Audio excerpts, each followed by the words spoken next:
Good evening, everyone. According to Coordinated Universal Apple Time, it is 6 p.m. on Wednesday, August 15th, 2018. So I'd like to call the meeting of the City of Santa Barbara Airport Commission to order. And to begin with, we will have a roll call. Good evening, Commissioners. Karen Kahn. Present. Kirk Martin. Here. Craig R. Curry. Here. Carl Hopkins. Here. Bruce Miller. Jim Wilson. Here. Paul Bowen. Here. Thank you. Any changes to the agenda, Madam Director? No changes, Madam Chair. Okay. Notices that on Thursday, August 9th, 2018 at 5 p.m., the Airport Commission Secretary duly posted this agenda on the bulletin board at Airport Administration.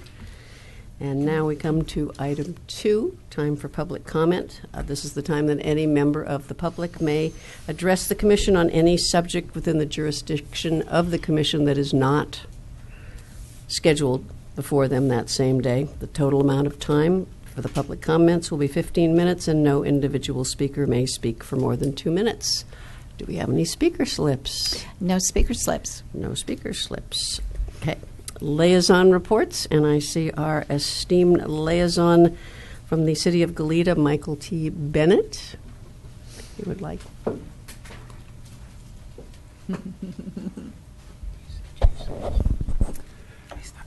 Well, my only comment is that I believe the last time I spoke before you, which was back in June, as I recall, I indicated I'd be going in for a knee replacement. I did. It was successful.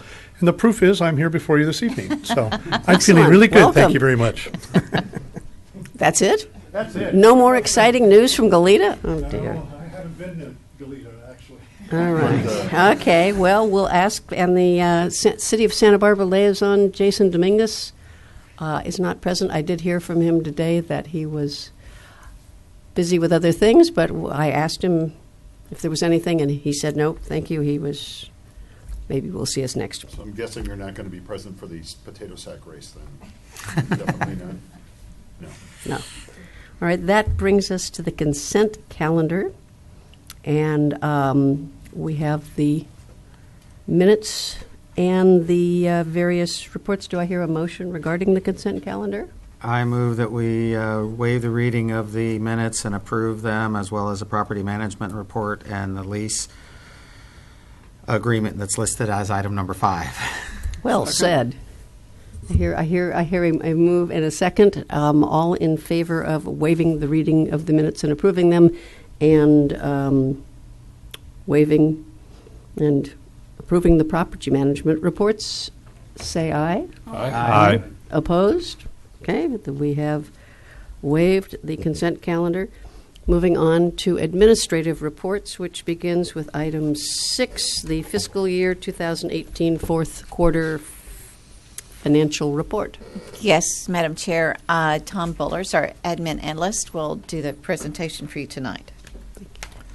Good evening, Airport Commissioners. I'm here to talk to you a little bit about our fourth quarter fiscal year 2018 financials. Our fiscal year runs July 1 to June 30th, so this would be the period ending June 30th, 2018. So just talk a little bit about some of our key indicators. Passengers up almost 7% versus fiscal year 2018. That's a little bit below the amount we had budgeted. We had budgeted closer to 12%. We saw a couple things there. Last summer, some of our airlines upgauged really significantly, but the passengers didn't exactly follow the significant upgauging that occurred. And then also last winter, we saw some downgauging in our aircraft size. In terms of landing weight, we saw a little bit of reductions in our general aviation and commercial airlines. On the GA side, Surf Air has cut their flights roughly in half, so that's had a little bit of impact on GA fuel sales and also landing weights. And then the commercial airlines, again, downgauging a little bit in the winter, so a little lower than budgeted. In terms of parking revenues, they were up about 10.5% versus FY17. They were a little bit below budget, again, tied to that passenger 12% increase that we had budgeted. So just a few graphs of some key indicators for the airport. Monthly passenger traffic in FY18. You can see here FY18 has been really positive in the context of the past 6 fiscal years, especially in the spring and fall months. You can see in over here, FY18 is high there, and then also again here in the fall months. And this trend has continued into July of 2018 as well. In terms of operations, we're roughly flat from FY17, down a touch. In December, we had a 30% reduction with the fires that occurred, so probably would have done a little bit better than FY17 if we didn't have the fires. Fuel sales, another a good indicator at the airport. Avgas, you can see, is really steady throughout this time period. Jet fuel, again, that's really related to the GA community and Surf Air reducing their flights. We see a little bit of a dip there from last fiscal year. And then in terms of the commercial carriers, what we've heard anecdotally is the commercial carriers have been flying in with more fuel in their planes and not filling up so much here due to the price of jet fuel here being a little higher than other areas of the country. So just a few highlights at year end. In our commercial industrial area leases, so really that's kind of our north side area, we've had some limited vacancies, and one of our tenants, when they left Building 114, reimbursed the airport for some flooring and painting costs over at the building, so that was a nice bump in revenues. Terminal revenues, those are concessions-related revenues, so things like parking, the rental cars, ground transportation, restaurant. We had some delays implementing the ground transportation program. We have a new operations manager. So we saw some dip in the revenues, but we also saw some savings on the expenditure side. And then again, parking and rental cars, the passengers not exactly up as much as we had budgeted, so those revenues were down a little bit versus budget, like 3% for parking and 2% for rental cars. Non-commercial aviation, this is really revenues from the GA community. We didn't receive any income from the hangar facilities at 495 South Fairview in FY18. And again, GA landing fees down a little bit with Surf Air reducing their flights. On the commercial aviation side, we talked a little bit about fuel sales and landing fees. Those are down a little bit. And then our TSA Leo reimbursement, there's just some timing issues there, so that was actually above budget. So kind of just looking at the actual numbers and where those highlights fit in here. Our limited vacancies and the reimbursement left us about 6% above budget, $257,000. Delays to the ground transportation program, and then parking and rental car revenues down about $300,000 versus budget, about 5%. No revenue from the lease at 495 South Fairview, and a little bit of reduction in the GA landing fees, down about 6%, $150,000. And then some reduced fuel sales and landing fees on the commercial aviation side, about 2% below budget. Again, that positive timing in terms of this fiscal year, almost $37,000 over budget in the miscellaneous category. So overall, about $276,000 below budget, about 1.5%. On the expenditure side, we've seen almost $375,000 in vacancy savings. Those vacancies have occurred throughout the department. One area that we've seen some positive trends in lately is in the patrol group. Typically, we've had some vacancies there, but we're almost fully staffed now. We have one officer in background check right now, and that will fully staff patrol. And then in our savings, we had about almost $575,000 in savings in material supplies and services. Again, almost $130,000 savings from that delayed implementation of the ground transportation program. And then we also had some savings in some of our maintenance contracts.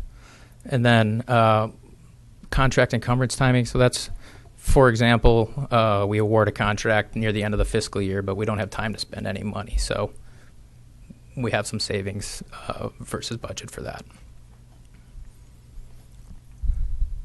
So again, vacancy savings, almost $375,000 or 5%. And then those other savings in supplies and services, about 6%. That puts our total expenditure budget about $1 million under budget, 5% for the year. And then just looking at the overall actuals here, we had a deficit of about $895,000. But at the year end of FY17, we had reserves above policy of about $1.5 million. So we're able to absorb that deficit and do okay going forward. So with that, I'll take any questions you might have. Anybody have any questions? No? Nice. Thank you for your report. And that would bring us on to item 7, the fiscal year 2018 P3 year-end progress report. Tom's He's back. Madam Chair, Tom will do this one as well. It's the yin and the yang of the budget. You get the numbers on one side and performance measures on the other. So, Tom?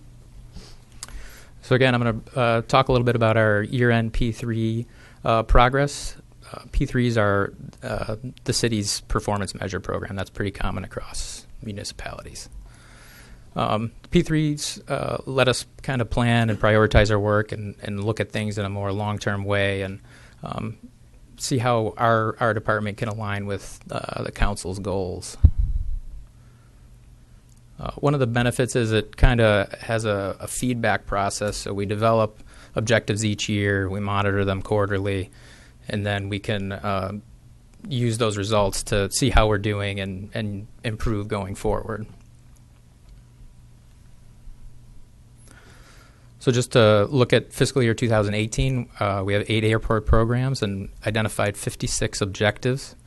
We met 60% of those. We had a few that were not reportable, and one of those was a measure of how many objectives we completed. Over the last few years, we've averaged about 70%. So just to highlight some of the big accomplishments of the department here in fiscal year 18, we adopted the master plan in December. The City Council did. We established procedures for solicitation of the FBO RFP. I think you'll hear a little bit more on that this meeting. The facilities at 495 South Fairview are under airport ownership and maintenance now. We completed the construction of the rehab of runway 725 in June, and also 30% design for the taxiway hotel extension project. We did a sizable remodel at Building 333. That's currently Maripro's building, one of Maripro's buildings at the airport. Repainted our taxiway center lines, added some additional electronic charging stations for passengers' electronics at the terminal, and finally achieved a 95% compliance in our annual FAA CERT inspection. So just a few of our non-completed objectives. We've had vacancies in security, so those kind of contribute to not meeting some of our inspection patrol point checks. Again, hopefully this will change moving forward with more full staffing. We also had some project delays. We were hoping our 6100 Hollister development would be closer to 50% complete. It started a little later than we hoped, so about 40% complete. That also delayed creating a marketing plan to lease those buildings until the building started getting under construction. And then finally, property management software. We had originally gone out to bid with some of the other city departments for some property management software, and the results didn't meet everybody's needs, so we wound up doing our own bid process and awarding a contract in June. So with that, I'll take any questions you might have. Any questions? Yeah, thanks, Tom. On 495, and this may have been covered last month when I wasn't here, but we're doing a ramp rehabilitation or starting the ramp rehabilitation over there, does that displace anybody? And if it does that have any effect on revenue in terms of the rents, or is it? Do you want to take that? Commissioner Arcuri, yes, we did actually receive the FAA grants yesterday.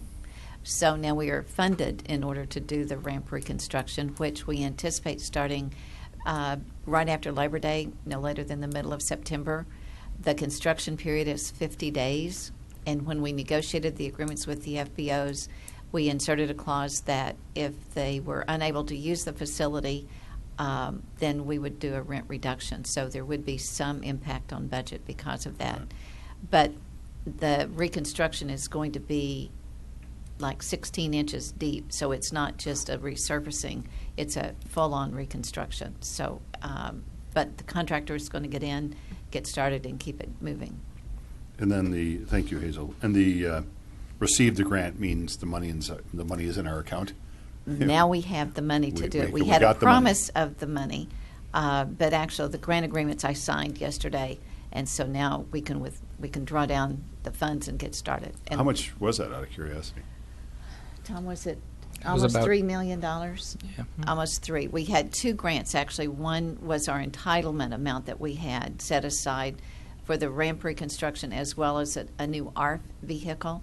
And then with new legislation that came out with a very quick turnaround, I believe did we get that grant as well? No, that one hasn't come yet, but that's another $300,000 or $350,000 for And the this grant ramp. for the ramp, the grant that was for the ramp, that's for that one piece, and then we will apply for more grants for. It'll start at Hangar 1 on the north and come around to Hangar 2, and Hangar 3 is with the second grant, I believe. Yeah, we also, sorry. Both of which have been approved, and so we've got the money from the FAA, basically. Right. Does that leave any portion of the ramp that is yet to be a grant request to be done? Yes, Hangar 4 still needs Hangar 4 and swinging around to the other side. That would be in a future grant. And the numbers, 4 is the one that's closest to the old original South. historic hangars? Or is that the other way around? No, other way around. Okay. Hangar 4 is the southern hangar. Got it. Okay, Right. thank you. Uh-huh. Any other questions? Okay, with that, we move on to item 8, which is the Airport Industrial Specific Area Specific Plan Update.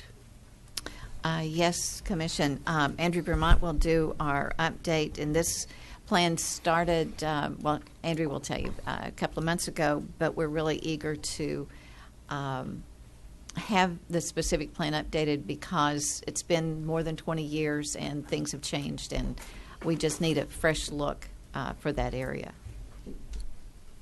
All right.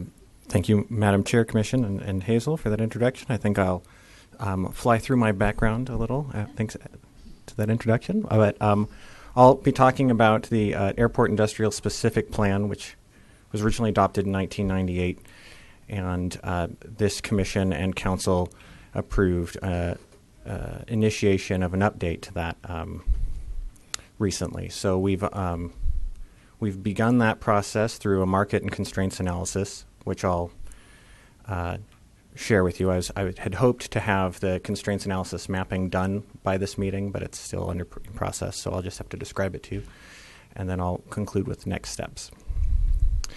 So this is the Airport Industrial Specific Plan as it was approved in 1998. It was divided into 4 sub-areas.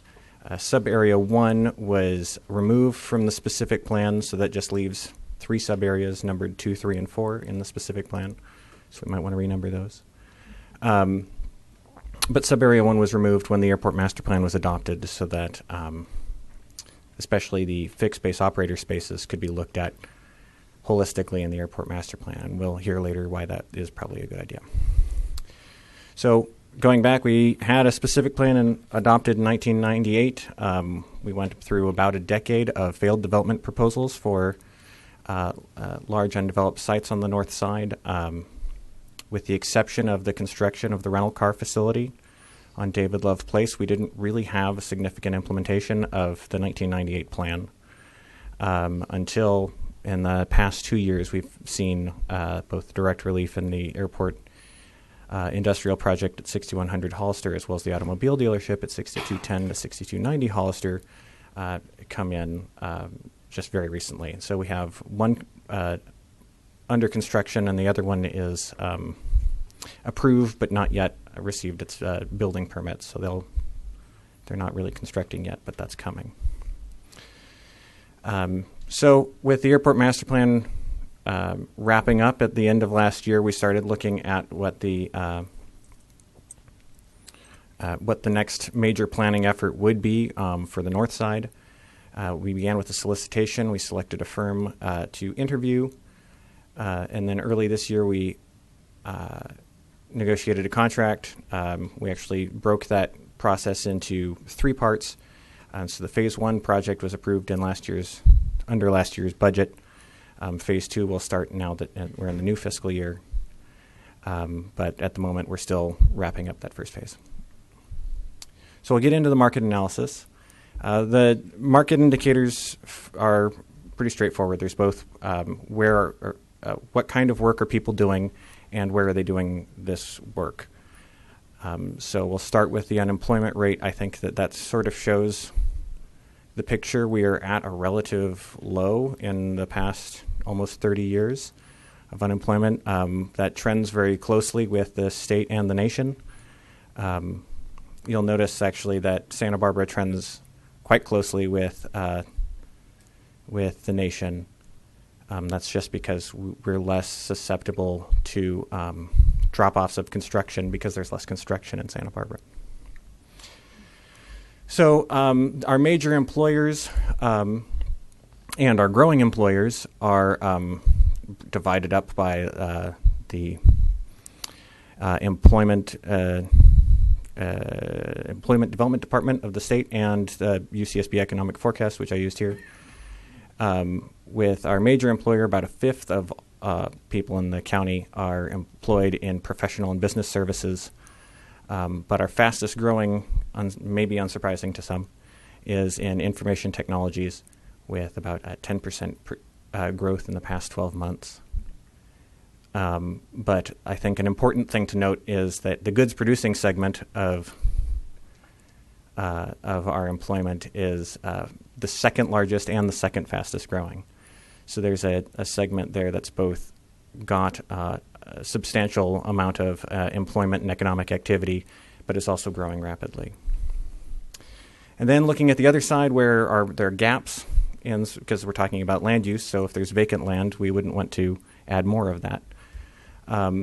We actually have pretty healthy retail on the South Coast, the exception, of course, being State Street, which you'll hear about in the news, which is at about 15% vacancy rate. But 3% is a little bit low, according to commercial real estate experts. That means generally retail is doing all right on the South Coast, just not so much on the downtown corridor. Office is actually a little high. We probably don't need more office space locally at the moment. That could, of course, change, but we're keeping an eye on that. But the really interesting part, I think, is the low vacancy rates for industrial space, especially when you look at the city of Santa Barbara, where there's virtually no industrial space left. That 0.4 is indicative of there being unmet demand. So then we'll look at the constraints on the north side. I don't have a full map to show you, but I've got some examples of some of the threats from above and the threats from below to your building. You don't want to build so high that you are penetrating airspace. You also don't want to build so basically anywhere where it is now. You have to raise the foundation to get out of your base flood elevation so that whatever you're constructing doesn't flood. But there's a number of other constraints than those two that I have easily mapped. There's changing land use regulations. There's biological resources, especially with the creeks on the north side. There's, of course, your typical noise and airspace and traffic concerns that we encounter at the airport all the time. Flood is, of course, a big deal for us and at the airport. And I think an important one I just want to point out that most people aren't cognizant of is this policy constraint. We've got a general plan policy that encourages the preservation and expansion of manufacturing uses. And considering how stressed that is in the city of Santa Barbara, I think that's something that we as staff and council will be looking at with the specific plan moving forward.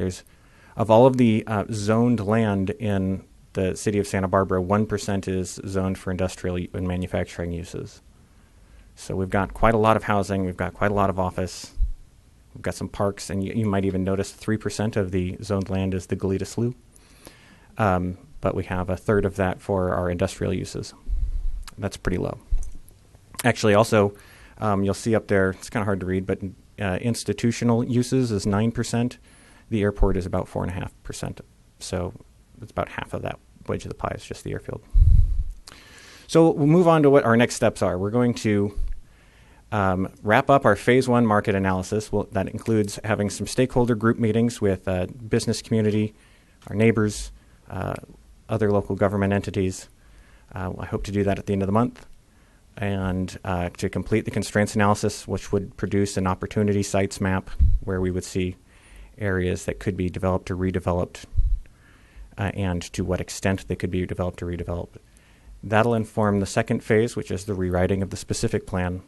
And then phase 3, which we'll do next fiscal year, will be conducting the environmental review, which will probably be a new environmental impact report. So that concludes my presentation. If you have any questions, I'll take them. Thank you. Any questions? Paul? If you could go back to your north side constraints for me. I had a curiosity question for you. Sure. Give me a second.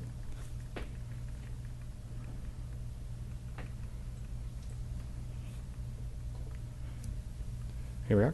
There we go. Yes. Out of curiosity, all these make great sense, but cannabis regulation? Cannabis regulation is actually a significant driver of industrial demand at the moment. And the problem that we have at the airport is that in compliance with grant assurances, we could not entertain, under current regulations, we could not entertain having a cannabis-related business at the airport. As a tenant. Because of the Controlled Substances Act, right? You can't be receiving lease revenues from a violator of federal law. Okay, thank you for clarifying that. Thank you. That was my question as well. Any other questions? What is the, once we have 61 and 6300 Hollister done and the direct relief building, what is left that is undeveloped?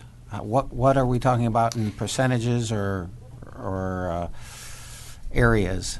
So that's a good question that would come out of a completed constraints analysis. I think that we are looking less at undeveloped and more at underdeveloped sites, whether or not uses like the storage of vehicles or land that's zoned for commercial recreational uses or open yard uses is the highest and best use for the airport. What percentage of our property on that side, assuming 61 and 6300 are complete, is not leased? I don't have that information. I don't know. Commissioner, on the north side, vacant land that's not leased, I would say is less than 5 acres. Whether or not it's developable, we have one parcel that is available. We call it parcel 17, and it's just shy of an acre that could have development on it. But right now, it's fully leased to a company that's a subcontractor of Southern California Edison and has been for a long time. And part of the specific plan will also look at redevelopment, as Andrew said, because we still have several World War II buildings that could either be remodeled or redone or taken down and new construction done in a more efficient manner. So that will also be looked at during this Thank period. you. Would that also include something like the drive-in theater area, which Drive-in theater is in the floodway. The majority of it is in the floodway, so you can't actually build on it.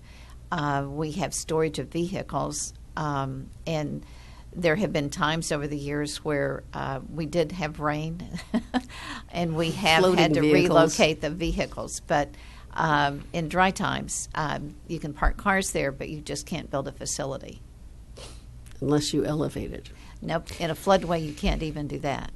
So that land will always be open space, so to speak. And in a flood way, Well, floodplain. so in the floodway, you can construct and you can elevate. The problem is that you then have to do what's called a letter of map revision for the FEMA maps, and you have to identify where the floodwater has been displaced to, and it's sort of staff's opinion at this point that relocating the floodwaters isn't going to make anything any better. It's probably going to displace it toward an existing building. And building on stilts doesn't get it. It minimizes it, but it doesn't eliminate it. You're still doing the map revision. Right. Okay. Not worth it. Any other questions? Craig? Yeah, two. One that just came up with what you said, and I realize this is somewhat off topic. The two original hangars for Santa Barbara Airport, I forget what we call them, but the ones that are being held up by the termites, those are in a flood zone, not a floodway. Is that correct? Floodway. They are both in the floodway and the floodplain. The floodway is part of the floodplain, basically. Got it. And General Western Aero was the name of the company that constructed them, so that's the name we've been using to describe Thank them. you. And then the first question I had, or the second question was, the environmental report that would happen as a result of this update, how does that sync up with or overlap or to the environmental, the huge, time-consuming, enormous, ginormous thing we did for the master plan? Well, it benefits from a lot of the analysis that was done for the very relevant adjacent airport master plan just across the street. So we're not looking at revising most of the environmental baseline information very much at all. So it would be our expectation then, it would be unlikely that as a result of this effort, we'd then have to go back and refresh or make a bunch of changes to the environmental plan that was associated with the master plan to begin with? No, we shouldn't be making changes to the airport master plan EIR. We would be writing a new EIR for the airport industrial specific plan that would borrow heavily from the existing information in the airport. So I was master plan. envisioning this potential circular argument where we're never doing anything other than doing environmental reports. That would keep me very busy. It would. We'd like to have you focus on other things too. Thank you. Thank you. Any other questions? Okay, thank you.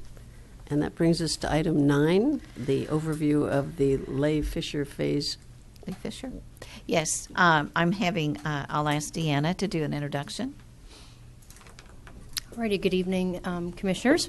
Tonight is a bit of a milestone for us in the redevelopment work for the 2 FBO locations that we will have in the future as part of the master plan.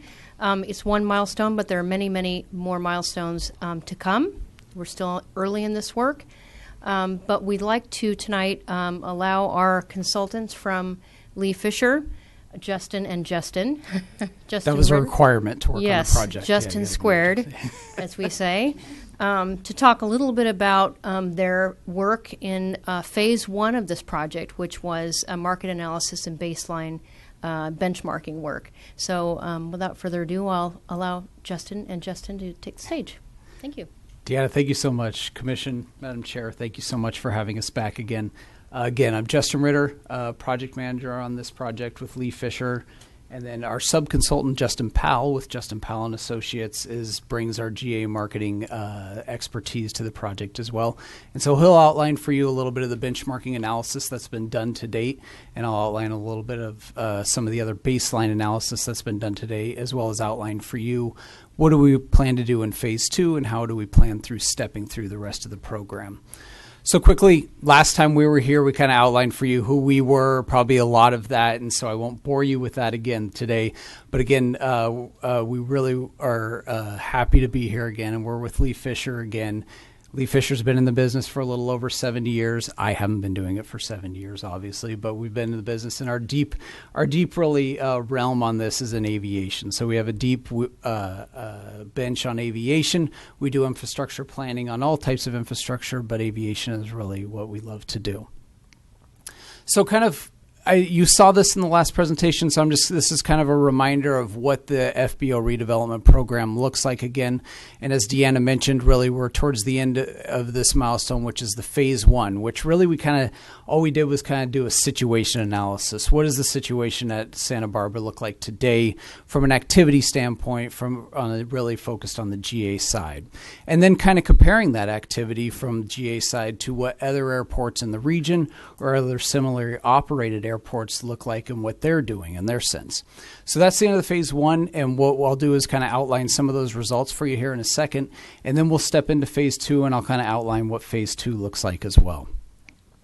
So really, what we wanted to do is kind of you have a recent master plan that obviously you completed recently, but a lot of that data, the base year data from that was from 2011. So we wanted to go back and make sure that, okay, what was said in the master plan, are we still kind of tracking that rate of growth, whether it be growth or whether it be flatlined on the GA side, make sure we're still planning for infrastructure that the master plan said we should, and we're still tracking along with that. So what we did is we kind of looked at your based aircraft first, and really what you'll see on here is you'll see that you've kind of lost a few based aircraft since the master plan base year. On the green line really is the growth rate for what the master plan said the based aircraft would grow as over the next 20 years. And that green line is where the local FAA office sees your based aircrafts growing to. It's not doing that. Nationally, you'll see a flat line. That purple dashed line on the bottom there is flatline nationally what based aircraft are doing around the country. And really Santa Barbara is kind of consistent with what's happening nationally with general aviation aircraft.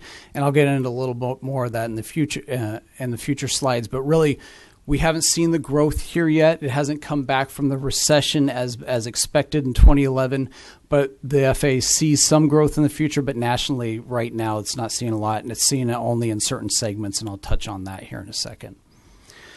So what do I mean by certain segments of GA? So also in the master plan, really we looked at growth over the next 20 years. Was seen in the master plan that the jet aircraft, really that green bar in the middle, would grow at a faster pace than it actually is. So you'll see on the left-hand side there, existing, it really hasn't grown at a rate as what was thought so in the master plan. So we need to keep that in mind.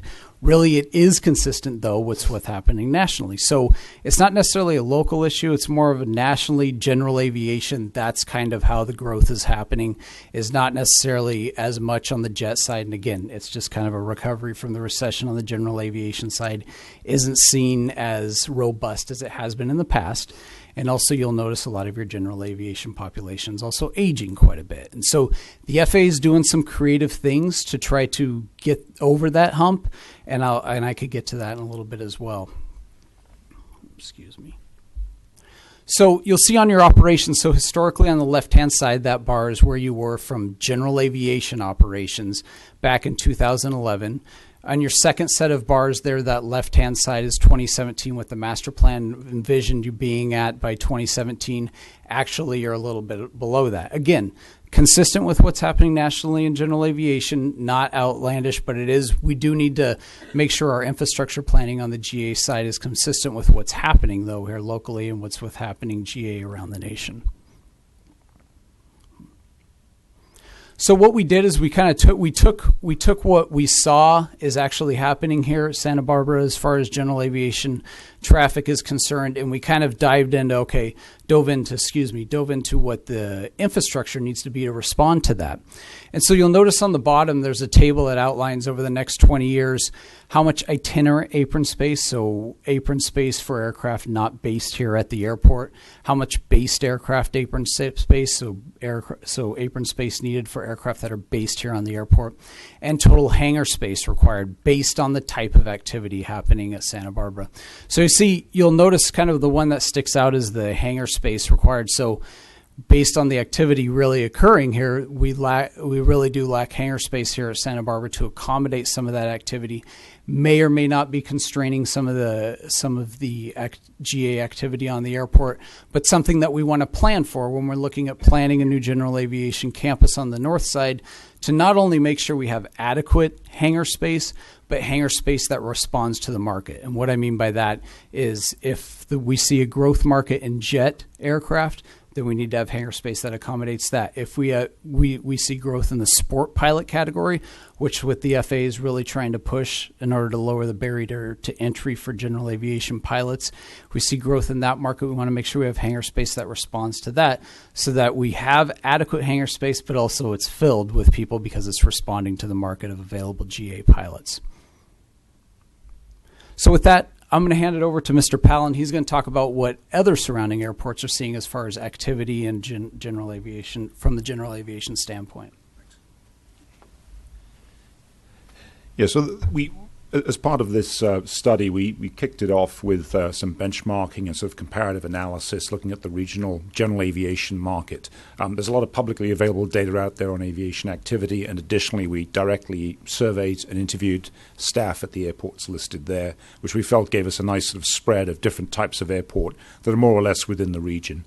And as you'll see, if you look at the two slides on the right, just to give an indication of sort of where the airport is in terms of operations, the top right slide shows total operations at each of the airports. Not surprisingly, Van Nuys is the sort of large airport within the region. And I've actually ranked these slides here by what are classified as itinerant instrument flight rules operations. In other words, aircraft that are not local. They're flying in from somewhere else, and they're doing so on an instrument flight, on an IFR flight plan. And as you can see, that gives a better indication of the types of aircraft that operate at FBOs. And as you can see, Santa Barbara is towards the sort of top end of that. Clearly, the other air operations in the dark red would include local operations and also VFR operations. But it's just one indicator to show the type of market that is out there in terms of those categories that capture corporate aviation traffic that are more appropriate for FBO operations. Additionally, with based aircraft, Justin gave you a breakdown earlier of some of the based aircraft data that we have. You'll see again just ranking the based aircraft left to right by the number of jet and multi-engine in blue, in other words, larger aircraft, particularly that drive fuel demand, but also looking also at the single-engined aircraft. You'll see both Van Nuys and actually Camarillo have a high total level of operations. Camarillo particularly driven by single-engined and some of the lighter operations, with Santa Barbara somewhere in the middle of the range for sort of the larger aircraft. Moving from the sort of operational levels to looking at some of the business drivers, one of the key business drivers, particularly for FBO operations, is fuel flowage. And you can see the annual fuel volumes, again, shown left to right for 2017 there. Obviously, not surprisingly, Van Nuys is at the very high end of the range. Palm Springs, with over 5 million gallons pumped in a year, is obviously quite significant. But Santa Barbara, with a little around 3 million gallons pumped, is within the sort of top to middle of the range. When you actually look at the FBO revenues in the bottom right, I've excluded Van Nuys from this one simply because it's actually skewing the total level, and also the Van Nuys data at this point. We need to strip out some of the non-FBO operations. But you can see with the FBO-based revenues, and we consider those to be ground rental revenues, fuel flowage fees, and also landing fees that are collected by the FBO on behalf of the airport. And you can see, again, Santa Barbara actually is towards the high end of the range. That is in part driven by the landing fees that corporate aviation aircraft are incurring as well. But you can see that with 4 million gallons of annual fuel flowage, that sort of supports generally two FBO operations. Obviously, it does so at the moment.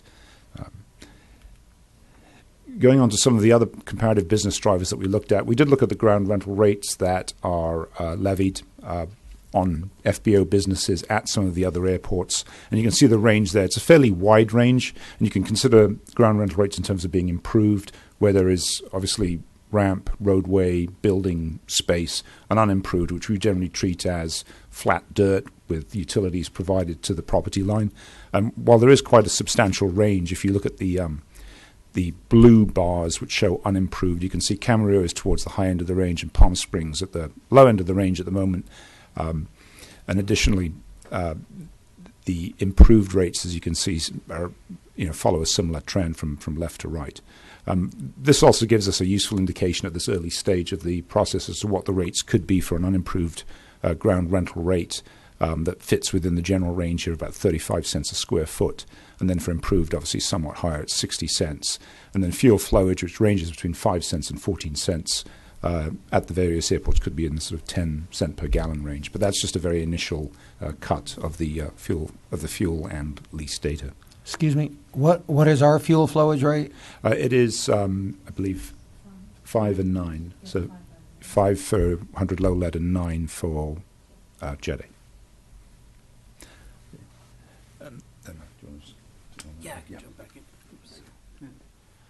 So, as we're trying to, in phase one, trying to get our arms around the current situation. Like I said, we have meetings set up tomorrow with a lot of the GA users around the airport and FBOs as well to kind of get our arms around, make sure that we understand the why of some of these numbers as well.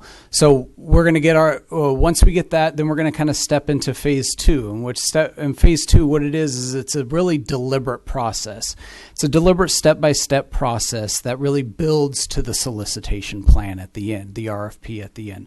So this is not a large program where we're trying to boil the ocean, as I would say. We're deliberately stepping through step by step, getting input from users, stakeholders elsewhere, and making sure that we continue the public outreach process throughout this whole program. So this process is designed to get input from multiple sources throughout and make sure that before we move on to the next step, we understand everybody's needs and everybody's abilities to meet the market.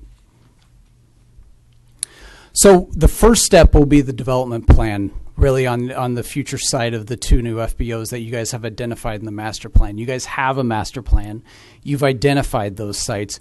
But now in order for future FBOs or future operators on those sites, in order for them to understand their costs on those sites, we really need to dig into what does it take to develop the areas. So what we'll have is we have Jacobs Engineering on our team, and Jacobs Engineering will meet with the engineers here at the airport to really dig in and understand, okay, what are the issues on the site? Are there stormwater issues? Are there, obviously, we're near floodplains and such, so we need to understand that as well. And really cut and fill. Is there any kind of dirt needed in order to make sure these sites can be developed correctly, and really understand what is the costs going to be associated with developing those, and laying out taxiways, aprons that make sense, helicopter parking areas that make sense, and really understand really how does that work. As a part of this process, we'll be holding charrettes with the general aviation community to get their input on what these sites should look like and make sure they meet the needs of the FBO market as well. So FBOs will be also invited to the charrettes to kind of give input and really kind of lay out these sites from a conceptual level. It's not a design, it's really from a conceptual level to understand a rough order of magnitude costs on that. And I'm going to hand it back to Mr. Powell as he's going to lead a lot of the financial portion of this. So part of the purpose of developing the financial projections is twofold. One is to understand the financial consequences of the new FBO development to the airport. But secondly, given that we're going into a RFP process where there will be public bidders, is also to essentially run effectively a test model to give an indication of effectively the marketability of that project to the potential FBO market. So it'll also allow a basis for Santa Barbara's financial goals, but also allow a basis for an understanding of the FBO decision process. And what that will involve is a set of financial pro forma that will, taking the demand forecasts, generate revenue and OPEX forecasts or operating expenses forecasts for the FBO operation, and also based on the CAPEX costs that could be expected from the new FBO development and also the life cycle CAPEX costs associated with that development, generate essentially a projection of financial costs. And the idea of this is you'll basically run a shadow model that supports the RFP process and ensures that when you go out to the market that there's a reasonable likelihood that it's a favorably received RFP. Additionally, there'll be a business plan generated out of that based on the financial pro forma, but also based on effectively the leasing and the sort of business objectives of the airport, ensure that there's an appropriate FBO development strategy there. And that would include involvement with Tracy Thompson, who's the project director for this project, but also an attorney, and also will be working on the legal strategy. And that part of that will be to review the FBO agreements that exist, develop those FBO agreements. As part of the benchmark exercise, we have obtained obviously comparative lease agreements at other airports to see what other airports are up to at the moment and what the current state of FBO agreements are. And that includes things like the duration, the tenant payment structure, whether it's obviously ground rental rate, fuel flowage fee, certain percents of gross, for example, capital expenditure commitments that are going to be set for the future, for the potential bidders, and also what service levels and minimum standards we would expect them to obtain, and then update those agreements. And the idea here is that it supports the development plan that we've discussed earlier, the existing master plan, the existing financial and strategic objectives of the airport as well. Additionally, the FAA mandates and grant assurances. And then the final phase, well, the subsequent phase to this would be the solicitation plan, which is obviously with the city procurement, legal and airport staff start to develop the RFP documentation based on all the foregoing information. So, very much a methodical process, step by step, and then initiating outreach to potential bidders and presentations. And this can involve obviously advertising to the corporate aviation, general aviation FBO market out there, and develop schedules and procurement requirements for that process. And then obviously developing presentations and interactions with the bidders, which obviously will be a controlled process. Additionally, consideration, we talked earlier about the financial model, but we can involve a pro forma template for the potential bidders where they're able to basically demonstrate their financial model, so you can have a comparative apples to apples proposal offer, financial and in terms of infrastructure and the other requirements we've talked about. So that basically concludes the presentation. So, yeah. Do we have any questions? Yes. You mentioned a meeting tomorrow, Justin? Yes, sir. You mentioned a meeting tomorrow with local pilots, I believe? Yeah. Sorry, Deanna. Stakeholders. So in other words, the businesses that are operating on the airfield. Okay, that's businesses only at this point. At this point, yes, at this point, right. And do you have a schedule for any of the other stakeholder meetings? We're putting that there's going to be an ongoing stakeholder involvement throughout the Phase 2 process. And this is what we've identified for the short term, but we will be reaching out and with the other communities that we identified early on, even Phase 1 even. So that the short answer is yes. Okay, so by businesses you're talking about like flight schools, maintenance shops, plane washing, that type of thing? All of those, yes. Thank you. Okay. Questions from anyone else? Remembering the last time we had a group of stakeholders together for the last time we had a group of stakeholders together. How do there may be stakeholders out there that we are unaware of that have some reason, they're stakeholders from whatever their perspective is that we're unaware of, and we how do we reach out beyond the obvious people who operate on the airport and probably are actually coming to us saying, hey, don't forget me. How do we reach out? By what mechanism do we announce or publicly announce or try to get the widest distribution possible to the people who might have input? Or is it kind of up to them to, hey, this process is happening, those of us who care, like Bree and all the all the FBO folks that are obviously very intimately involved in this, how do people on the periphery that might have an involvement, how would they know? Speaking from our experience with the master plan, and Deanna can elaborate on what her ideas might be, but we've also scheduled public meetings in the conference room here with the consultants to be on hand to take comments. But it needs to be focused on the concept that we're looking at with the FBOs, the layouts, the taxiways, hold aprons, whatever. and then solicit input. And we've done that. I think we had 2 or 3 of those meetings with the master plan. That could also be done with the FBO redevelopment, as well as the day that we hold the charrettes. And that's really a day for everybody to have comments submitted, whether in a focus group or in general. Okay. I'm embarrassed to ask. Obviously, charrette is a meeting. I've never heard that word before in my life. Is that what does that mean? A charrette is an opportunity for architects, engineers, and the general public to come together to think about concepts of how something should look and actually do paper drawings and pencil So it's drawings. kind of brainstorming. It's a multi-direction. It's not just a one-way. Exactly. No, it's an conversation. interactive process. Now I know Right. what the word charrettes mean. Okay. And from that, and I think Justin have identified there will be costs for the airport in the redevelopment project. And that information will come in and then go into our airport capital improvement program for FAA so that we can schedule taxi lanes if we need it or whatever new ramp. Not saying how much or how little, but I mean, we need that information ourselves for future development. For future grant Exactly. requests. Yeah, exactly. Exactly. Okay. And then a bunch of questions here. So the initial talking to some stakeholders that you have already done, one of the things that, in assessing the current situation, Yeah. although I was surprised to see that nationally it's that flat blue line, that was a bit of a surprise to me because being more, focused here locally, it's kind of if you build it, they will come, or are they not coming because it's not here? So we recently had a major change where we got 495 back, and on the jet side of this, the folks who were have such capital intensive investments in large aircraft like that want to put them inside buildings so they're not being weathered, which we really haven't had until 2 months ago or a month ago. So I heard you talk a lot about the current situation. I guess I would just offer the comment, and I'm sure you've already thought of this.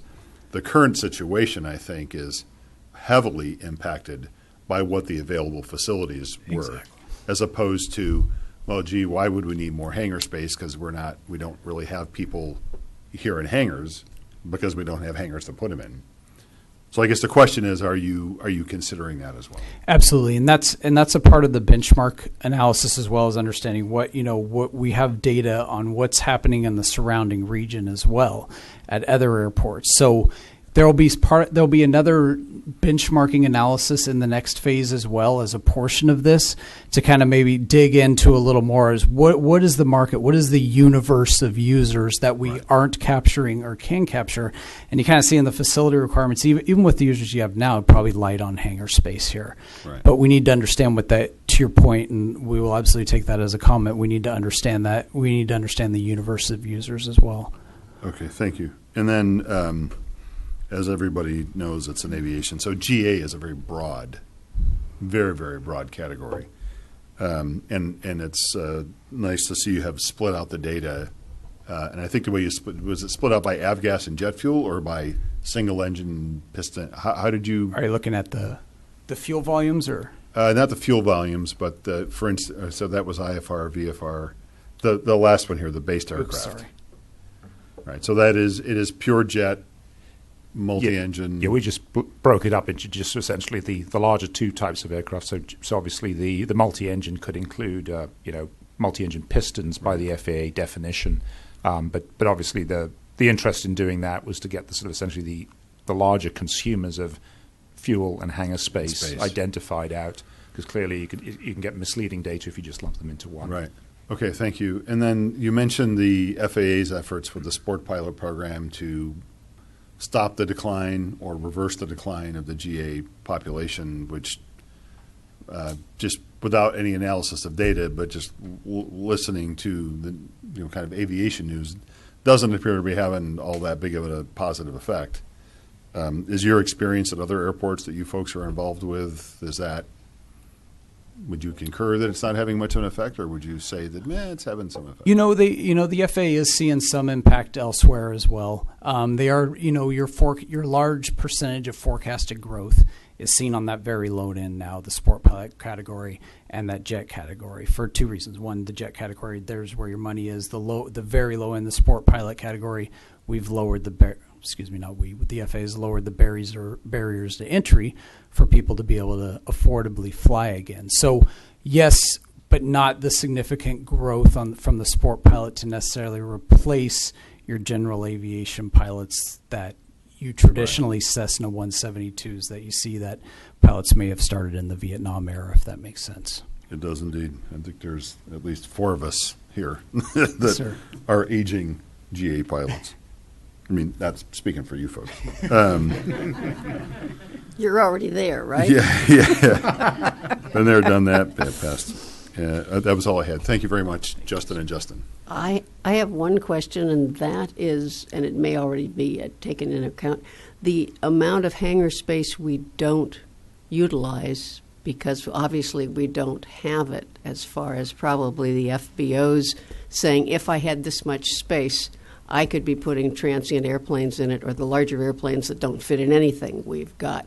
And is that something you have any kind of a handle on now, or is that something that the analysis comes later?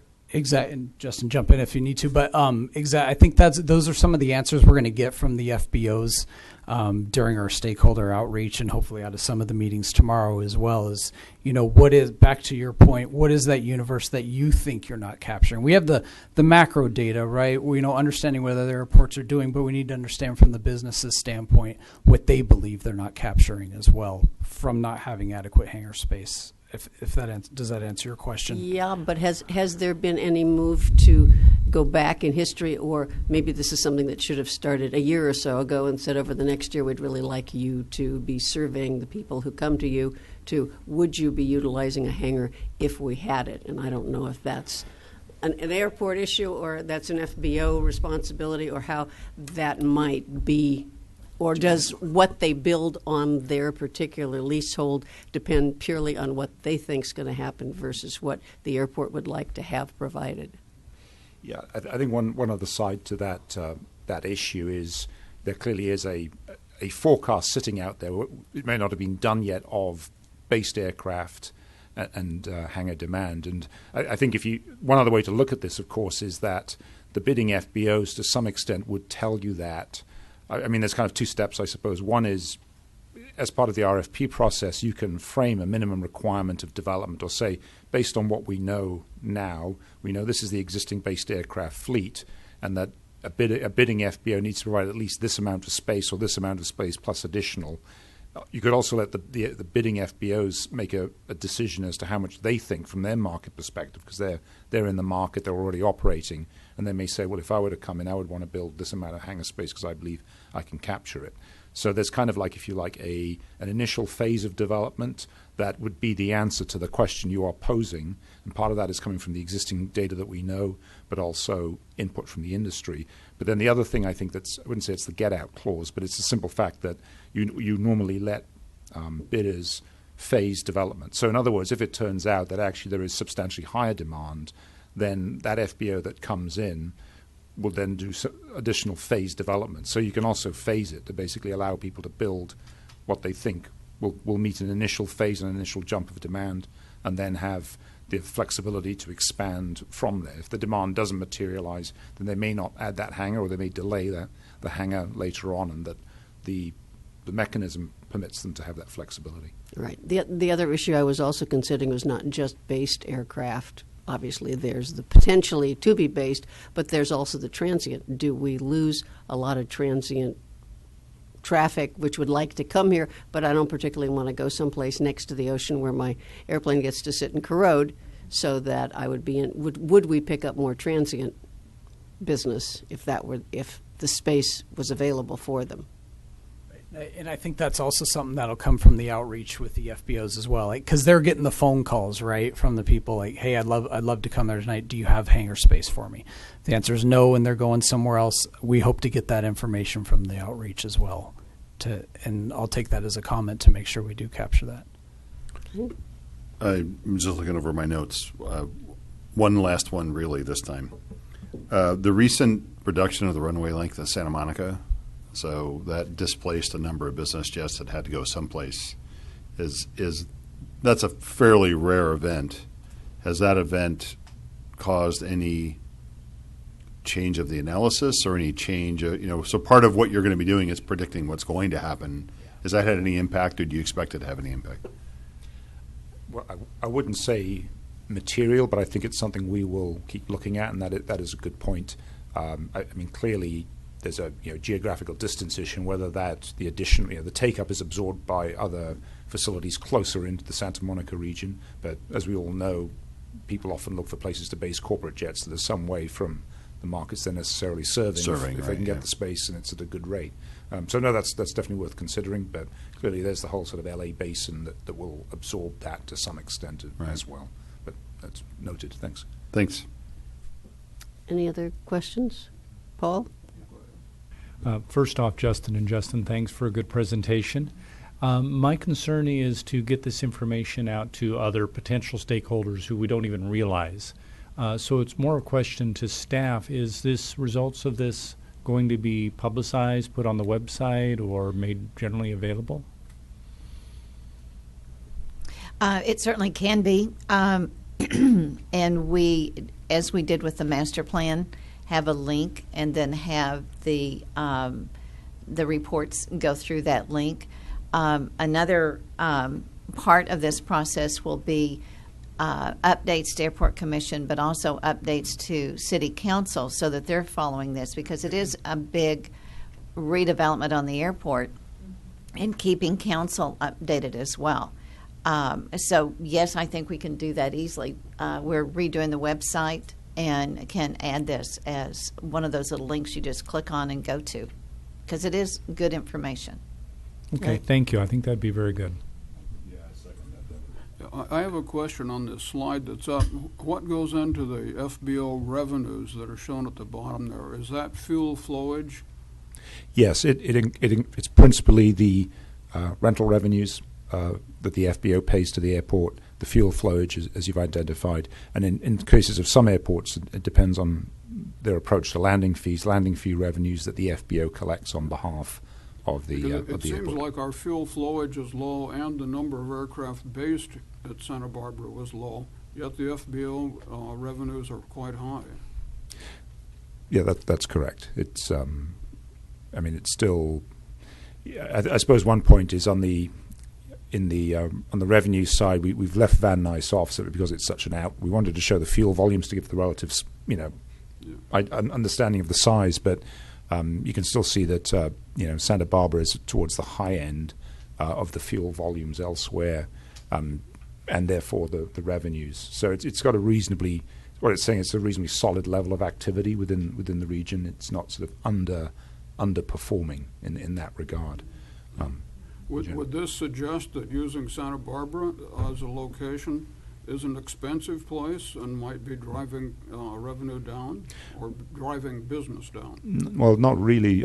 At least if you consider the fuel volumes, which are I would say the primary driver, obviously, of FBO revenues. Looking at it from that perspective, it's towards the high end. I mean, Palm Springs is about almost 7 million gallons, and Palm Springs is an extremely busy corporate aviation airport for various reasons. So it demonstrates a reasonably solid level of demand.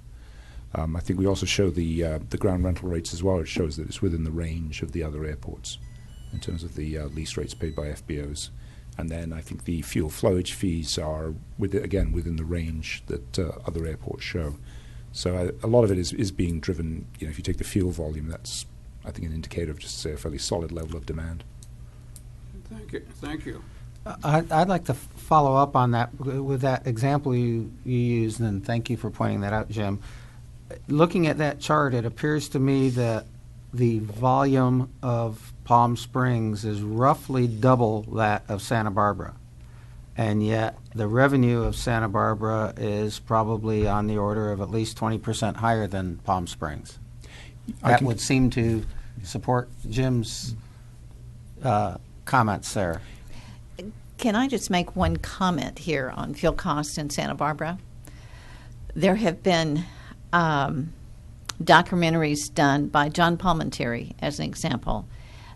Vehicle fuel in Santa Barbara is higher than it is in Oxnard, Camarillo, Santa Maria, anywhere else. And whether it started because of the oil spills in the 60s or whatever, but the fuel cost in Santa Barbara is higher, regardless of the rate that the FBOs are charging. The basic rate to this airport is higher than other communities. And I was not trying to beat down the FBOs as to how much they might be charging, but more to Commissioner Wilson's comment that it appears as though from this chart that Santa Barbara is expensive, and I think his question was to what would you agree that that seems to support that, and to what extent does that drive business elsewhere? Well, just to comment on the components of those FBO revenues, firstly, it includes the landing fee. So there are landing fees in there. As I could double check, but I believe with Palm Springs they simply have a lower level of landing fee revenues. I can double check that. Secondly, on the fuel flowage, actually the fuel price wouldn't be a factor because it's either 9 cents for each gallon delivered or 5 cents for each gallon of 100 low lead delivered. So so on the fuel side of things, it's just the volume that's pushing that component up. On the ground rental rates, as I say, the rates are within range. So whether there's a slightly larger FBO footprint here than other, I would need to check on that. But the one thing that is certainly driving would be the level of landing fees that are collected.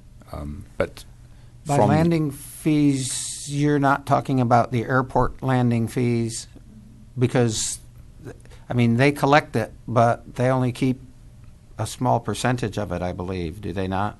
The rest of it comes direct to the airport. They collect 10%. They keep 10% of the landing fees that are collected. That's correct. And so that 10% is what is in that revenue? Right, that is included. And it's included across the other FBOs, but it depends, I suppose, on the fleet mix that occurs at each airport, to the extent to which they're collecting. Because many of them have a cut-off of, I believe, above £12,500 for collection. So, thank you.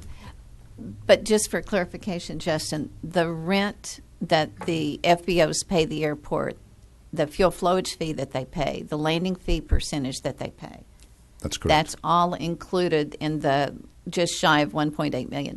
Yes. So it's not all fuel fees at all. It's the comprehensive amount that we charge the FBOs. So we probably do charge more than Palm Springs. Other questions? Okay. Thank you so much for your presentation. We appreciate it. Look forward to hearing the next one, which we expect will be in how many more months will we be looking at?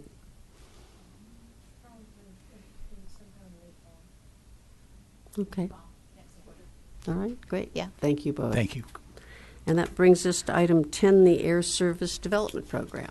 Well, we just covered GA, and now we're going to cover Air Service. And tonight we have Kevin Shore, who's the Vice President of Campbell Hill Associates, our LLC, Aviation Group. And Kevin's been working with the airport off and on for 10 years, maybe. Yeah.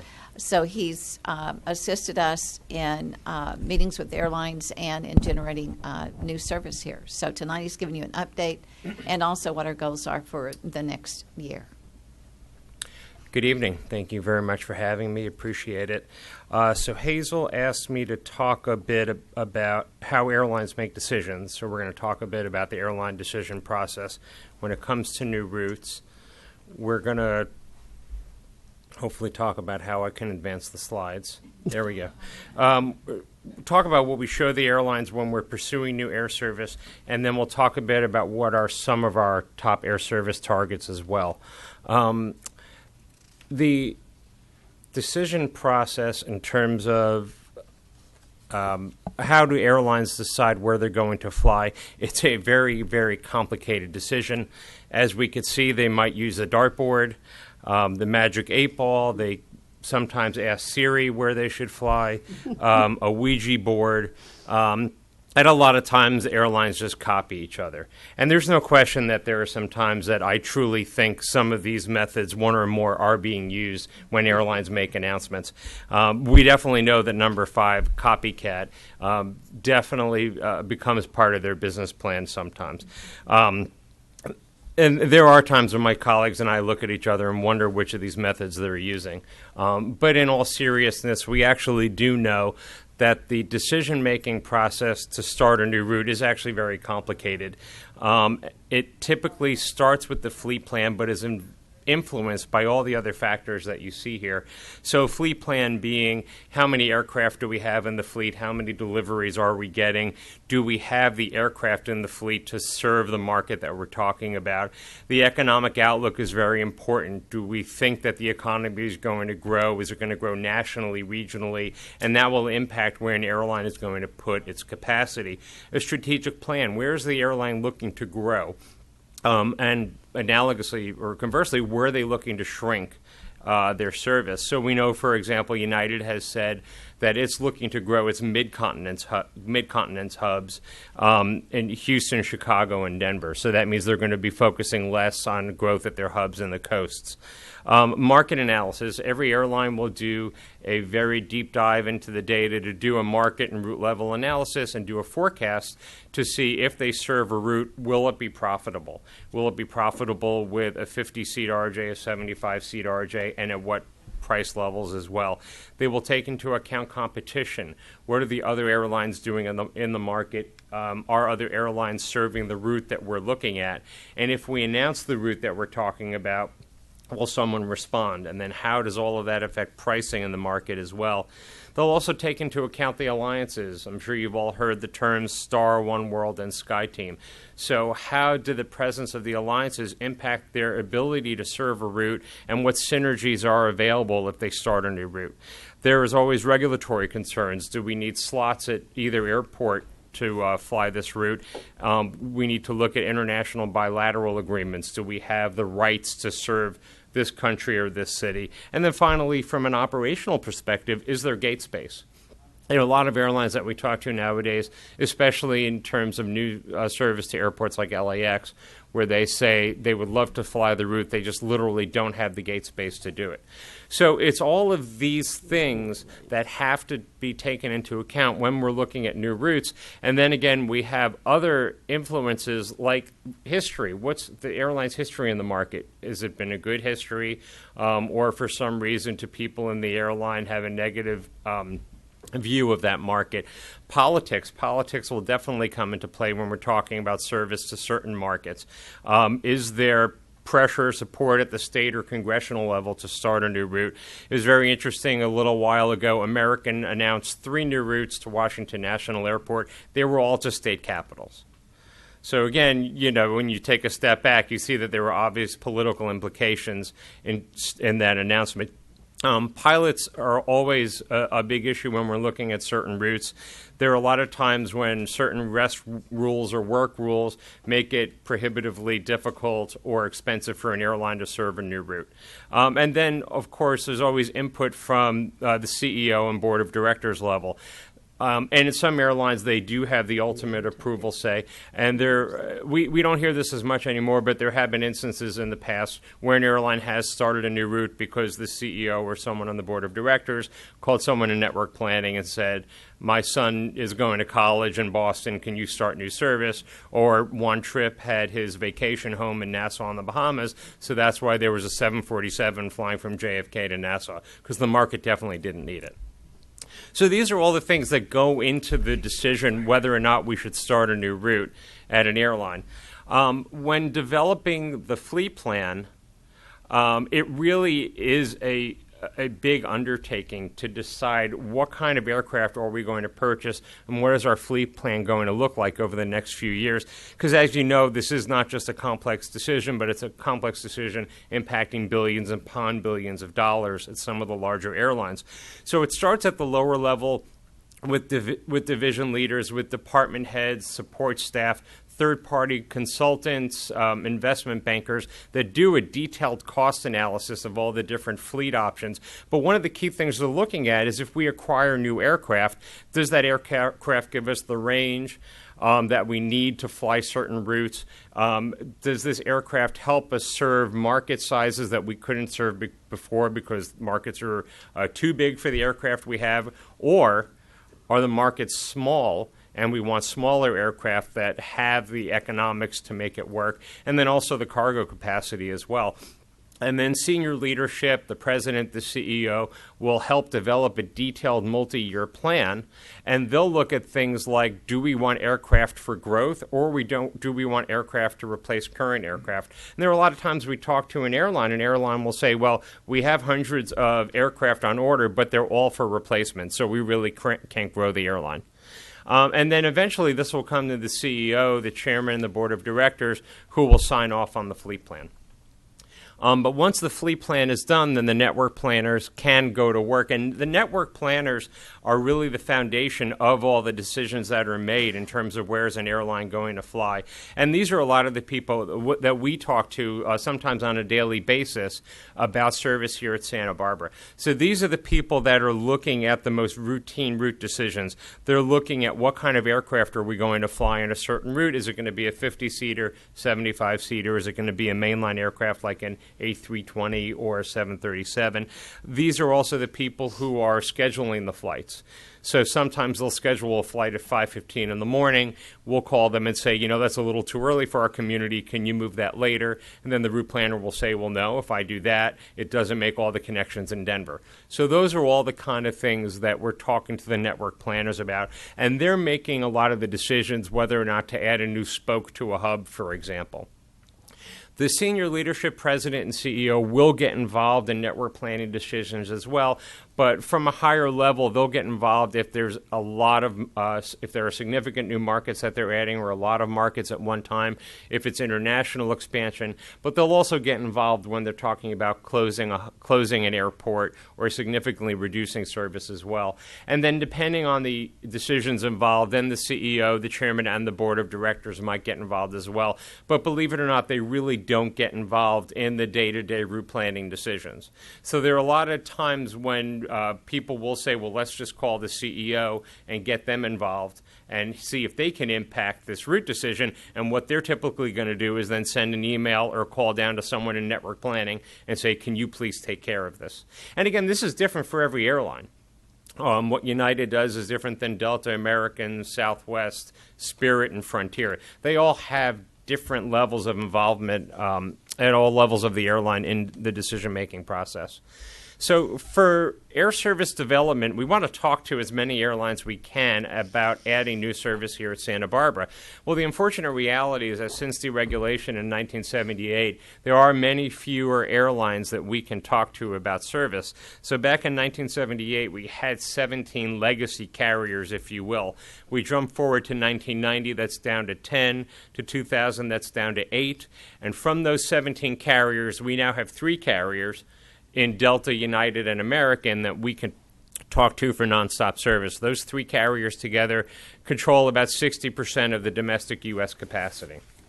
When we include Southwest in the equation, those 4 carriers essentially control about 80% of the capacity in the domestic market. When we're talking about air service development and when we're talking to the airlines and doing everything that we can to maintain and grow nonstop service here, some of the things that we're focusing on are diversifying the airlines and the air service offering here at Santa Barbara. So we want network or legacy carriers, we want low-cost carriers, and we want ultra-low-cost carriers like Spirit, like Sun Country and Frontier, because all of these carriers have different price points and value propositions, which will be attractive to all different segments of the population. And we want to grow our passenger volumes in unserved markets. So we want to keep growing the traffic to Chicago and Las Vegas so that at some point an airline will say, wow, that market is big enough, we're going to serve it nonstop from Santa Barbara. But we also want to grow service, we also want to grow passenger volumes in underserved markets, like let's say the Bay Area. so that an airline will say, we need more capacity to the Bay Area, we need more frequencies, or we need service to one of the other Bay Area airports. We spend a lot of time nurturing our relationships with airlines. That's a lot of what we do. And we always talk to the incumbent carriers, American, Alaska, and United, because we want to make sure that they're happy in the market. But we're also talking to every other carrier out there and helping them understand why Santa Barbara is a good market. So we do spend a lot of time talking to Delta, talking to Southwest, talking to Air Canada. And our conversations with Frontier and Sun Country have obviously been productive, since one of them starting service tomorrow and the other one starting service next week. So we're always talking to lots of different carriers to start service in Santa Barbara. And we want to make sure that the carriers serve both the inbound market, which are mostly going to be tourism and business passengers, but as well as the outbound market. So those are your local business passengers who are flying somewhere else to go do business, people who are flying on vacation, and also people who are visiting friends and relatives somewhere else. So we want to make sure our air service adequately serves both inbound and outbound passengers. And then, of course, we want to maximize the role of the alliances here in Santa Barbara. The nice thing about the alliances is that I can effectively get anywhere in the world with 2 stops, and I've virtually flown the same airline the whole way through. Now, as you know, we also are working to get SkyTeam back here at the airport, because we want to make sure that each of the alliances has a presence here to serve the market. So how do we sell Santa Barbara to the airlines? Well, we put together a comprehensive business case with the following elements that you see here. So we talk a lot about the demographics. We talk a lot about positive economic trends that we're seeing in the area, and we'll benchmark those to other regions of the country, to other parts of the West Coast, to help the airlines understand why things are so good here in Santa Barbara. We talk about corporate business. There's a lot of data that the airlines can get from some online databases, but there's a lot of information they really can't. So they look to us to give them data on the business community. So where are companies growing? What sectors are they growing in? Where do those companies need to get that they can't easily get from Santa Barbara right now? We spent a lot of time working with Visit Santa Barbara. They have got an absolute wealth of data. And we've been working very closely with Kathy Janega-Dykes to help the airlines understand, why are tourists coming here? Why are they coming here as opposed to other places? How long are they staying? How much are they spending? Where are they coming from?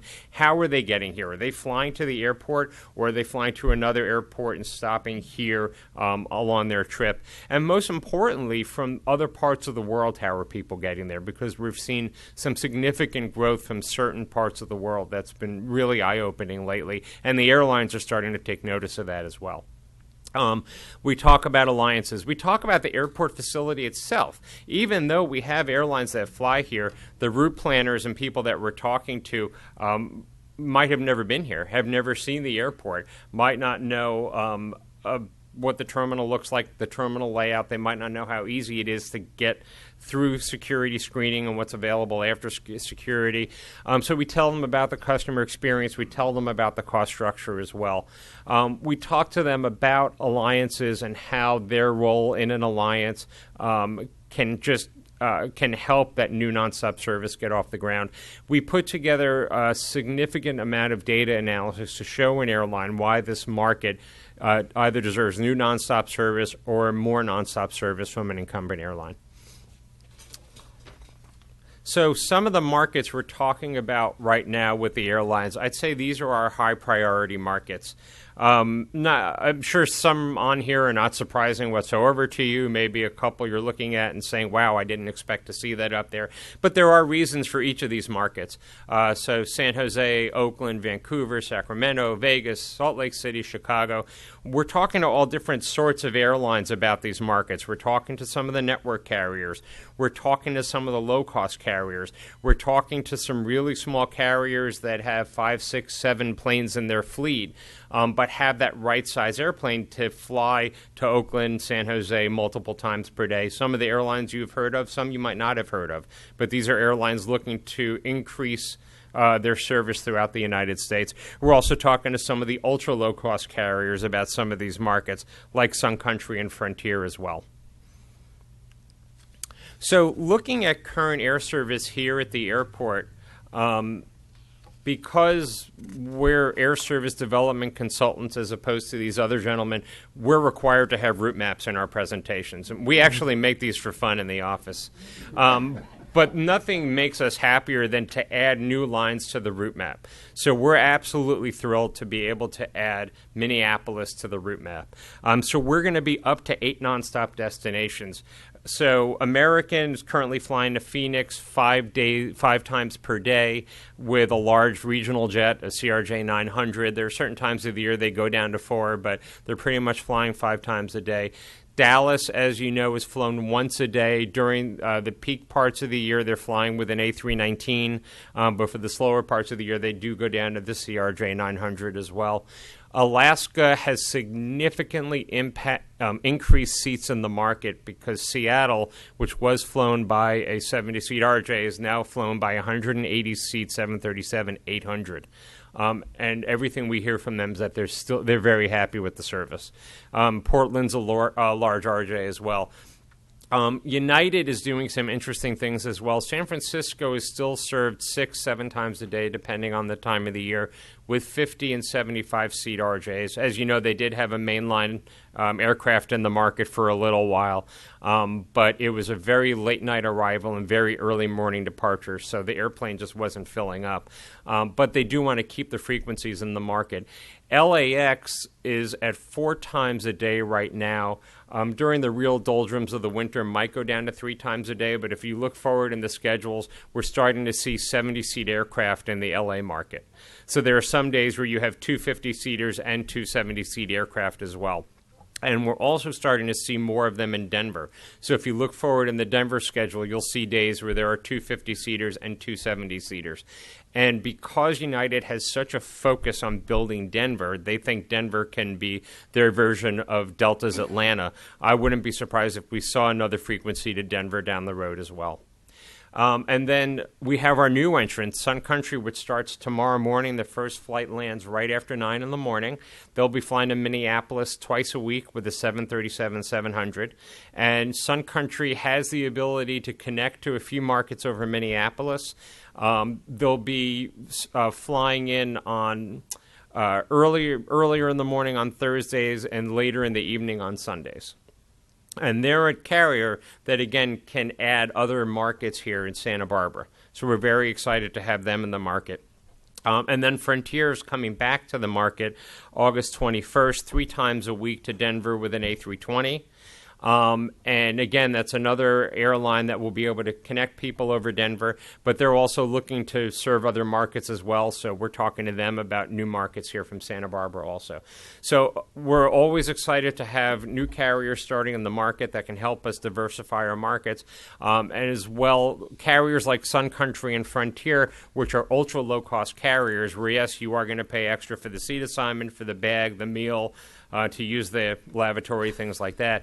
But if you just want a seat in the space in front of it, you're going to get an incredibly low fare from here to Denver and here to Minneapolis. So again, diversifying our airline mix from the network carriers like American and United to the ultra low-cost carriers as well. Capacity shares by carrier. So on a seat and a departure basis, United still is the largest carrier here. United just has over half the seats in the market with 53%. But because United's capacity is down a little bit year over year, and because we have new entrants in the market, their actual percentage share of seats in the market's down 5 points from 58% to 53%. American's share is down 8 points to 24%. Their seats are flat year over year, but again, just because there's more capacity in the market, their overall share of the market has gone down a little bit. But Alaska's share is up 6 points to 16% because they're flying that 737 to Seattle every day. And then you could see Frontier will have 5% of seats, Sun Country 2% of seats. And this is all for August. Obviously, you look September, October, this is going to all change a little bit. On the departure side, United still has about 2/3 of the departures at the airport, so that hasn't changed. But their share is up 5 points year over year because we do have the extra departures to Denver, which we didn't have last year.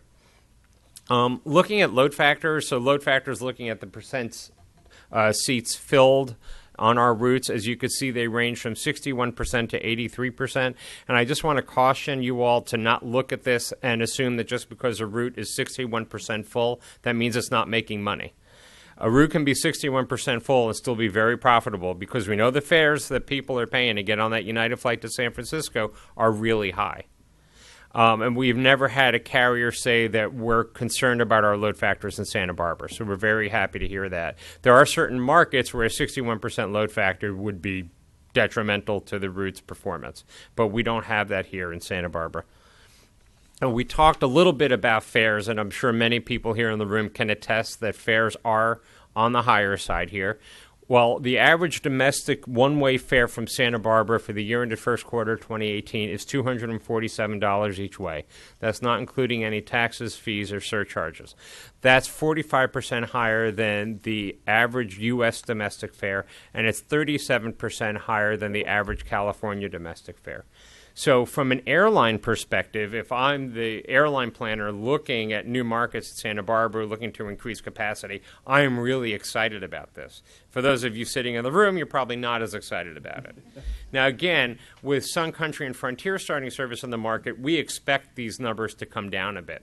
Because as you can see, if we benchmark to other Southern California airports, the second highest fare is at Palm Springs, but our fare is $46 higher each way, or about 23%. So it is significantly higher. And then if we go to the opposite end of the spectrum, we look at Long Beach, you can see our fare is $153 higher each way, or 163% higher. But again, that's an airport where almost all of the service is flown by low-cost carriers. If we look over the past 13 years, the good news is that our fares have been stable over the past 4 years. And that's during a time where we've seen capacity added back into our market. So a lot of times when capacity is added back into the market, airlines have to lower fares to fill that capacity, but that hasn't been the case here, which is really good. As you can see, since 2005, our average one-way fare is up about $100 each way, but this is similar to the fare growth that we've seen throughout the United States. So this isn't something that's just been happening here in Santa Barbara. And again, what we're looking at here are actually total average fares, so that's including international markets as well. So like I said, our seat capacity has really rebounded over the past few years. And again, it's nice to show that our fares have remained stable over those past few years. But if we go back to the year into third quarter 2005, we had about 1.4 million annual seats serving the airport. We're now back up over 1 million annual seats. You could see that we're up about 20% since the beginning of 2015. We're still about 25% below that peak there. But because we've seen fares climb and climb and climb and have been stagnant over the past 4 years, the revenue in the market's higher than it's ever been. So again, a very good story to tell an airline planner looking to allocate their capacity.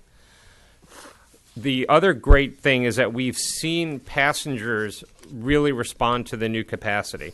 So for year ended June of 2018, we're back up to 738,000 annual passengers using the airport. And you could see it's really skyrocketed since June of 2016. We're not back to the peak where we were back in 2007 and before 2007, but we're slowly making our way there. For calendar year 17, as you know, passenger traffic was up 8%. For year-to-date June, that traffic's up 8%. For year-to-date July, it's up 9%. June traffic alone was up 16%, which is absolutely amazing. July was up 15%. So again, we want to show airlines that passenger traffic is responding to the capacity and people are using the airport. And this is a great story to be able to tell. For year ended July, we had 747,000 annual passengers. And anything involving a 747 is going to be good, so we're very happy about that number. What's really happened over the past 10 years? These are the aircraft that we were flying out of here in 2008. And for some of us, we love flying some of these aircraft. For some of you, you'd rather fly on airplanes like this. So what we've seen over the past 10 years are quieter aircraft and faster aircraft, aircraft that are more comfortable, aircraft that have better reliability. We don't have as many maintenance issues with these airplanes as we do with some of those aircraft. We have first class and premium economy on some of our flights, and we have on average larger airplanes. So all very good news. The one issue, one air service development issue with the market, as you all know, is that a lot of people will still drive down to other airports, and everyone needs to stop doing that. If anyone in the room is doing that, I'm telling you now to please stop. We still have a big leakage issue in Santa Barbara, and we could get tons and tons of more seats and flights per day, but as long as one of the busiest airports in the world is 90 miles or so down the road, it's going to still happen. There's only so much we can do about it. This is a big part of what we tell the airlines. We talk about leakage. So this is how we define our service area. So we define the service area as 2 hours to the north, including Santa Maria, San Luis Obispo, then 1 hour to the south, including Montecito, Carpinteria. Within that area, we have 700,000 people, 240,000 households, a very high median household income of $64,000, an incredibly high average household income of $87,000. So we want the airlines to realize that when they're serving the airport, they're not just serving Santa Barbara County, they're not just serving the immediate area, they're serving this whole area. And we know that because we have the data to show by zip code what airports are people using. And we know that people from all throughout this catchment area are using the airport. Now, what we also know is that with nonstop service, not surprisingly, the odds of people using the airport goes up. Well, that's common sense, right? But we've got the data to show exactly how much that happens. And this is data that the airlines, believe it or not, don't have themselves. So what we can show an airline is effectively what we expect to happen in terms of our ability to recapture that leakage if they start nonstop service.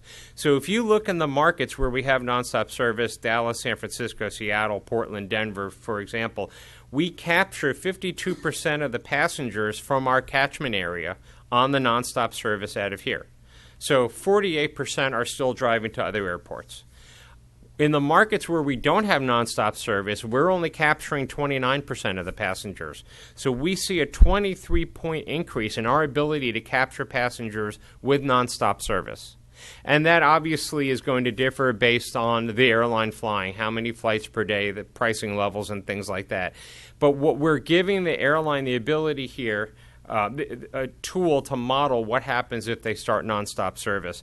And leakage varies widely based on the market. So for Las Vegas, believe it or not, 97% of the passengers in our catchment area going to Vegas are driving to LA or Burbank or other airports.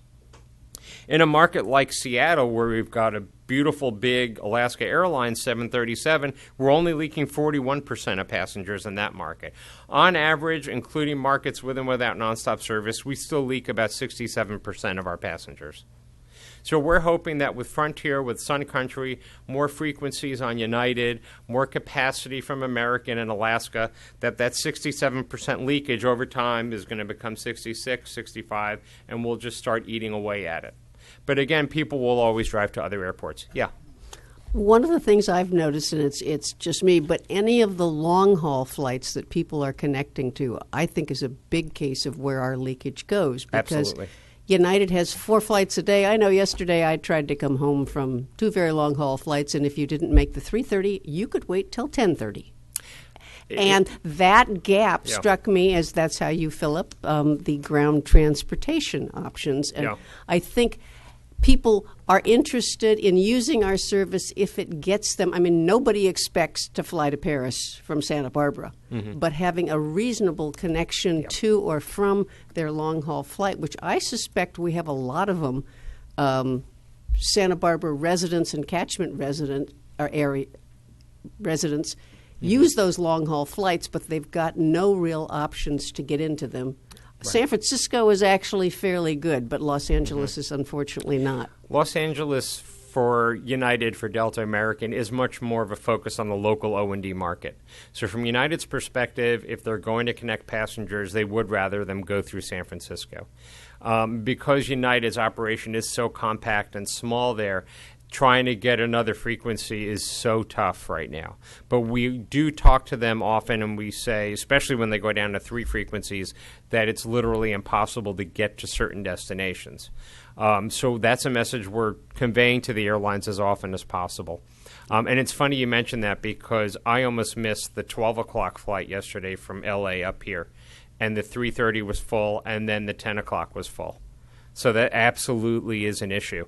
And the first thing I did is I emailed United and said, see, guys, this is why we need bigger planes and more frequencies. Good. The other question that brings to mind is, of course, in the good old days, we had several carriers serving Yes. Los Angeles. And I guess, has anybody suggested to American, or they don't have a large Eagle contingent down there, that having something to feed their long-haul stuff Yeah. out of L.A. would be another great opportunity? We mention it to them every time we talk to them, and because they're so gate constrained at LAX, they can't even entertain the possibility. With Delta building their new hub and gateway in LAX, it's something that we've mentioned to them as well. Thank you for letting me vent. My pleasure. Are there any other questions I can answer? Yeah. Yeah, a lot of the business community that I deal with has been looking for more flights up to the Bay Area. Mhm. And then a great deal of people looking for the Las Vegas routes. Yeah. Any ideas on perspectives for these? We hope to have some good news very soon. I can't say much more than that right now. I think for at least one of those, we'll have some good news within the probably next 3 or 4 weeks. Hopefully for more than one of those. We're talking to we talk to every carrier we can, literally, about increased capacity to the Bay Area, especially San Jose and Oakland. Las Vegas, if you look at the Las Vegas market, the interesting thing is for the catchment area, Las Vegas is actually the biggest market, yet nearly none of the traffic's using the airport. We have well over, I think the number is 140 passengers per day each way going from this catchment area to Vegas. The numbers are there. And we've had service in the past, and when we had that service, it did well. Because some carriers changed their strategic plan and decided to do different things, we lost that service. So we know the passengers are there. We know the passengers don't want to fly to L.A. and then connect to Vegas. They don't want to go to San Francisco to connect to Vegas, especially because the airlines don't price it affordably. So I'm hoping that very soon we will have some kind of good news for those markets. That would be wonderful. Thank you. Absolutely. Great. Anybody else? Yeah, thank you for the presentation. Please don't respond with a stock cover my backside answer like, well, nothing's impossible. Do you see any realistic possibility in the next 12 to 24 months of a Southwest plane parked out here? And we were wondering how soon we would get that question. Well, realistically, in the next 12 to 24 months, it probably not. And we do talk to Southwest as often as we can. Right. If you pay attention to Southwest, you'll see how often they announce new markets. It's very, very seldom. The thing about Southwest is they do some things. They do what they do very, very well. But when they have big initiatives, that seems to take over the whole airline. So with them starting service to Hawaii now in early 2019, that's really taken over the whole airline and their ability to do anything new. And you really, you take a step back and you look at what Southwest does, and flying over big bodies of water is not something they do. So having to get ETOPS approval to fly from the mainland to Hawaii with their 737s has been a huge undertaking. And they're looking to open 4 or 5 new airports in Hawaii. So that's really taken a lot of their time and effort. I'm never going to say never. I think we have a great case to make, and there are people at Southwest interested in the market. It's just a question of getting their attention and getting them to have the resources to do it. Thank you. How did Minneapolis-St. Paul happen? Minneapolis-St. Paul is an interesting story. So the person at Sun Country that now does all of their route planning for a long time worked at Alaska Airlines, and for a long time has known that this is a great market. So when he went to Sun Country, and he'll be flying in on the first inaugural tomorrow morning. So if you happen to see him, a big hug and a thanks for the new service. So when he got to Sun Country and we started talking to him, he was always interested in this market. He always knew there were other things that could be done in this market. Alaska just didn't have the planes to do them. And Sun Country had been flying from Minneapolis to Santa Rosa twice a week.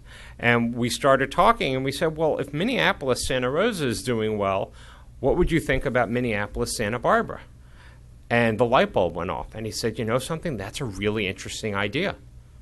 And it went from those conversations and exchanging data and helping him understand why the market is good, what we would do to help support them in the market. And now we have new nonstop service starting tomorrow morning.